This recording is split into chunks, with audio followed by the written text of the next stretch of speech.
رمضان المبارک کا آخری اشرا، اور اس میں ایک ایسی رات ہے جس کی فضیلت میں قرآن مجید کی پوری سورت موجود ہے، ایک ایسا تحفہ جو ہمارے آقا صلی اللہ تعالی علیہ وسلم کی امت کو عطا فرمایا گیا اور اس سے پہلے کسی کو نہیں دیا گیا، کہ جو اس رات میں بکری کے دودھ دونے کے برابر بھی قیام کرے گا، عبادت کرے گا، بخش دیا جائے گا۔ لیلۃ القدر، اس رات کو لیلۃ القدر اس لیے کہا جاتا ہے کہ اس میں سال بھر کے احکامات نافذ کیے جاتے ہیں۔ It's an year end, all the duties will be assigned۔ فرشتوں کو سال بھر کی خدمات پر اور دیگر کاموں پر مامور کیا جاتا ہے، اور رات ایسی ہے کہ 1000 مہینوں سے بہتر ہے، یعنی 83 years and 4 months better than this۔ سلام ہی حتی مطلع الفجر، یہ طلوع فجر تک سلامتی ہی سلامتی ہے، اس کا ایک ایک لمحہ خیر ہے، سلامتی ہی سلامتی ہے۔ ارشاد عالی شان ہے، جس نے شب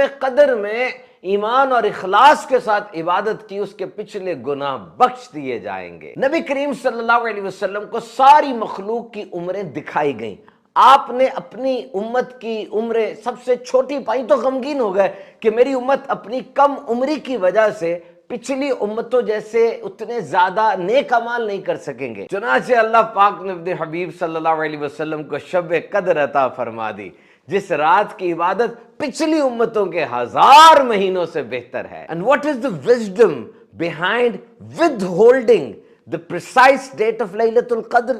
کہ ایک رات 1000 مہینوں کے برابر ہے، اور اس ایک رات کے بارے میں پریسائسلی ایکوریٹلی بتایا بھی نہیں گیا۔ فرمایا اس کو رمضان کے آخری عشرے کی طاق راتوں میں تلاش کرو۔ So you become avid at searching، کہ تم ہر رات میں عبادت کرو، اس کو تلاش کرو، اپنے رب کے اور قریب ہوتے چلے جاؤ گے۔ اور اس رات میں سب سے اہم کام کیا کیا جائے؟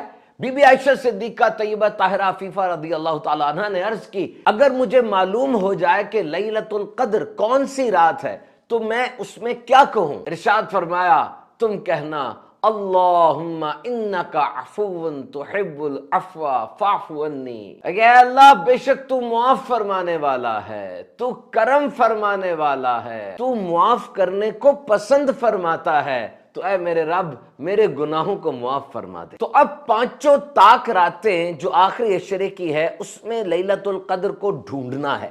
آئیے کچھ ایسی ایکٹیویٹیز طے کر لیتے ہیں جو آخری 5 راتوں میں ہم لازمی کریں گے کہ جو بھی لیلۃ القدر ہوگی ہمیں ڈھیروں ڈھیر ثواب مل جائے گا۔ نمبر 1، پانچوں طاق راتوں میں عشاء کی نماز با جماعت ضرور پڑھنی ہے، اور نماز فجر بھی با جماعت ضرور پڑھنی ہے، کہ اس طرح ساری رات عبادت کرنے کا ثواب ملتا ہے۔ نمبر 2، صلاۃ و تسبیح ضرور ادا کریں۔ نمبر 3، ان راتوں میں ذکر و اذکار کا ٹارگٹ بنا لیں، کم از کم 1200 بار درود و سلام پڑھوں گا، دیگر ذکر و اذکار بھی کروں گا۔ اس رات میں خصوصیت کے ساتھ قرآن مجید کی تلاوت کا اہتمام کیجئے، 2 پارے 4 پارے پڑھ لیجئے، اور ان راتوں میں خاص طور پہ صدقہ و خیرات کیجئے، سخاوت کیجئے، پیکٹ بنا لیجئے، اور وہ لوگ جو کہ نیڈی ہیں ان کو جا کے دیجئے۔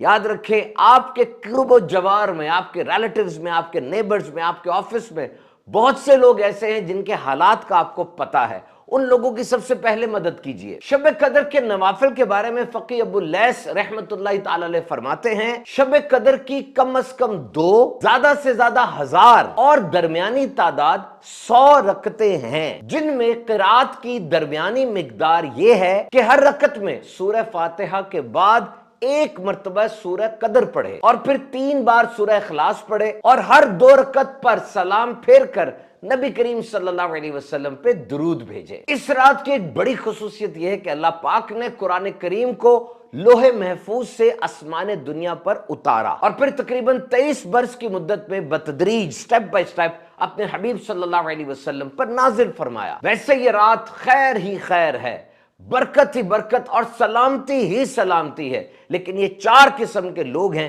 جو اس رات میں بھی بخشے نہیں جاتے۔ نمبر 1، عادی شرابی، ہیبیچول ڈرنکر۔ نمبر 2، ماں باپ کا نافرمان۔ نمبر 3، رشتہ داروں سے قطع تعلق کرنے والا یعنی تعلق توڑنے والا۔ نمبر 4، چوتھے وہ شخص جو آپس میں بغض و کینہ رکھتے ہیں۔ تو تھوڑی سی کوشش کیجئے، جو روٹھے ہیں ان کو منا لیجئے، آپ آگے بڑھئے، اٹیمپٹ کیجئے۔ جو توبہ کرے گا اللہ تعالیٰ اس رات سے اس کو حصہ عطا فرمائے گا کہ جو اس رات بھی خیر سے محروم رہا وہ بڑی بھلائی سے محروم رہ گیا۔